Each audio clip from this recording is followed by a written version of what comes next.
बाबरन के राम पर संज्ञा दी सारे करे चलो મને માનસરા દુખલા ઓછી ગેલ એ બધી બધી મે નો ભૂલે કાઈ ભૂલે ભાઈ અમે ખઈ દેહો ને சீரியஸ்லி 2026ல் கூட இந்த மாதிரிலாம் பல்லு எடுத்துக்கிறாங்களா?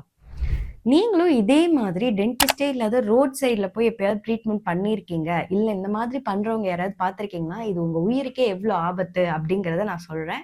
ஹாய், ஐ எம் டாக்டர் பால வைஷ்ணவி. இந்த மாதிரி டென்டல் கிளினிக் இல்லாமல் ஒரு காமன் மேன் கிட்ட போயிட்டு நீங்கள் ட்ரீட்மெண்ட் எடுத்துக்கும் போது ஃபஸ்ட்டு விஷயம் ஸ்டெரிலைசேஷன். அங்கே இருக்கிற ஒவ்வொரு இன்ஸ்ட்ருமெண்ட் கூட க்ளீனாக இருக்காது.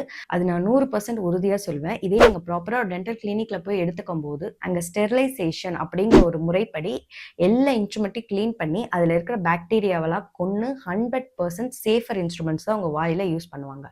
நம்பர் 2, நீங்கள் பிபி பேஷண்ட்டாவோ இல்லை ஹார்ட் பேஷண்ட்டாவோ இருந்து நீங்கள் பிளட் தின்னர் வகையான டேப்லெட்ஸ் எடுத்துக்கிறீங்க அப்படின்னு சொன்னால் அதுக்கு என்னென்ன ப்ரையாரிட்டி சேஃப்டி மெஷர்ஸ் எடுக்கணும் அப்படின்னு ப்ராப்பரான ஒரு டென்டல் டாக்டர்ஸ்க்கு தெரியும்.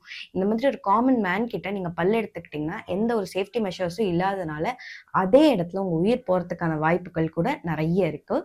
ஸோ அடுத்த வீடியோவில் ஒரு பல் எடுக்கிறதுக்கு முன்னாடி அதர் டிசீஸ் இருக்கிற எந்தெந்த பேஷண்ட்ஸ் எந்தெந்த சேஃப்டி மெஷர்ஸ் எடுத்துக்கணும் அப்படிங்கிறத நான் சொல்கிறேன். ப்ராப்பராக தெரிஞ்சுக்க நம்ம பேஜை ஃபாலோ பண்ணிக்கோங்க. அண்ட் அது மட்டும் இல்லாமல் நீங்கள் ஒரு பிபி பேஷண்ட், டயபெட்டிக் பேஷண்ட் இல்லை ஒரு ஹார்ட் பேஷண்ட்டாகவும் இருந்து உங்களுக்கு பல்லையும் பிரச்சனை இருக்குது, அதில் ஏதாவது டவுட் இருக்குது அப்படின்னு சொன்னால் கண்டிப்பாக எங்களுக்கு மெசேஜ் பண்ணி அந்த டவுட்டை ஃப்ரீயாக கிளியர் பண்ணிக்கோங்க.